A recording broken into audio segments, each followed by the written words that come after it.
चलिए आज हम बात करते हैं एक्सरे के स्पेक्ट्रा के बारे में। एक्सरे के दो तरह के स्पेक्ट्रा हो सकते हैं, one is the continuous spectrum and the another one is the characteristic spectrum. अब इन दोनों में फर्क क्या है, तो आइए पहले ग्राफ देखते हैं। कंटिन्यूस स्पेक्ट्रम का ग्राफ कुछ इस तरह से होता है और इसके ऊपर जो ब्राइट शार्प लाइंस दिख रही हैं, ये जो लाइंस हैं ये क्या है, कैरेक्टरिस्टिक एक्सरेज की लाइंस हैं। अब दोनों में फर्क क्या है, ये क्रिएट कैसे होते हैं। अगर मैं बात करूं कॉन्टिन्यूस स्पेक्ट्रम की, तो ये क्रिएट होता है बाय द प्रोसेस ऑफ ब्रमस्ट्रॉलिंग। अब वो क्या है आइए जानते हैं। जो आपके पास ब्रमस्ट्रॉलिंग का जो प्रोसेस होता है उसमें आखिर होता क्या है। ब्रमस्ट्रॉलिंग के प्रोसेस में आपके पास जब भी कोई इलेक्ट्रॉन न्यूक्लियस फील्ड में आता है तो न्यूक्लियस की वजह से वो एक्सपीरियंस करता है इलेक्ट्रोस्टैटिक इंटरेक्शन, और जिसकी वजह से इलेक्ट्रॉन लूज करता है अपनी काइनेटिक एनर्जी को। और जब इलेक्ट्रॉन लूज करता है अपनी काइनेटिक एनर्जी को तो वो एमिट करता है एक फोटोन, जिसकी एनर्जी होगी that is half mv square minus half mv naught का square, and that correspond to the continuous spectrum. क्योंकि वो एनर्जी कितनी भी हो सकती है, that depends upon the loss in the kinetic energy of electron. So electron when come in the nucleus field there is a retardation of the high speed electron deaccelerate होते हैं, जिसकी वजह से जो एनर्जी वो निकालते हैं, जो फोटोन निकालते हैं, वो हमें देते हैं कंटिन्यूस एक्सरे फोटोन्स को। और ये जो है इंडिपेंडेंट होते हैं टारगेट मटेरियल से, ये टारगेट मटेरियल पे डिपेंड नहीं करते हैं।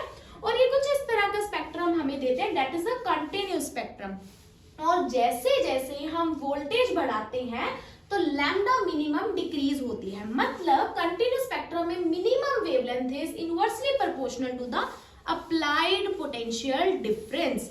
क्लियर यहाँ तक। अब यहाँ पर जो रेंज है हमारे कंटिन्यूस स्पेक्ट्रम की, that is independent of the nature of the target, और जो फोटोन निकल रहा है उसकी एनर्जी क्या है, half mv square minus half mv not square. अब अगर मैं बात करूं दूसरी तरफ किसकी, कैरेक्टरिस्टिक एक्सरे की, तो आइए वो जानते हैं कि उनका स्पेक्ट्रम किस तरह से होता है। कैरेक्टरिस्टिक एक्सरे बहुत इंटरेस्टिंग है। होता क्या है कि लेट सपोज बाहर से कोई हाई एनर्जी पार्टिकल आ रहा है जिसने इलेक्ट्रॉन ऑफ के शेल को नॉकआउट कर दिया एनर्जी देके। अब यहां से तो इलेक्ट्रॉन बाहर निकल गया, तो के शेल में क्या क्रिएट हो गई, वैकेंसी क्रिएट हो गई।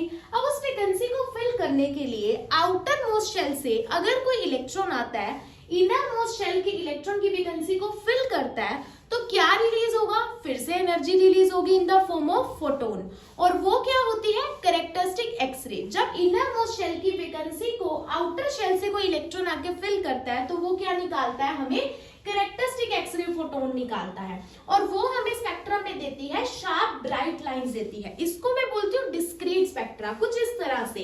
अब स्पेक्ट्रम में जो इलेक्ट्रॉन है वो कहीं से भी निकल सकते हैं, के शेल से, एल शेल से, तो हमें मिलते हैं के अल्फा, के बीटा, के gamma lines, L alpha, L beta. और ये जो पीक्स होती हैं ये डिपेंड करेगी अब टारगेट के मटेरियल पे। ये पीक्स किस पे डिपेंड करेगी, टारगेट के मटेरियल पे डिपेंड करेगी।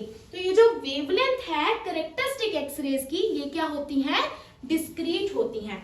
और यहीं से एक बहुत प्यारा इफेक्ट आता है जिसको हम बोलते हैं ओगर इफेक्ट। अब ये क्या है जानते हैं।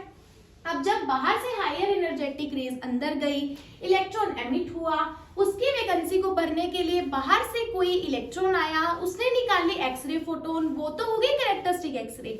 लेकिन कई बार ऐसा होता है कि वो एक्सरे बाहर निकलने की बजाय अपनी एनर्जी किसी और इलेक्ट्रॉन को एटम में दे दे और इलेक्ट्रॉन को नॉकआउट कर दे। क्या मतलब, when the characteristic X-ray knock out the electron by giving its energy to the electron, किसी और इलेक्ट्रॉन को एनर्जी दे दे एटम के अंदर, एक्सरे बाहर ना निकले बल्कि इलेक्ट्रॉन को ही नॉकआउट करवा दे, तो वो जो इलेक्ट्रॉन आएगा उसको मैं क्या बोलूंगी, ओगर इलेक्ट्रॉन। और ये जो इफेक्ट होगा वो क्या होगा, ओगर इफेक्ट। तो आई होप आपको ये तीनों कंसेप्ट बड़े अच्छे से समझ आ गए होंगे। Thank you so much.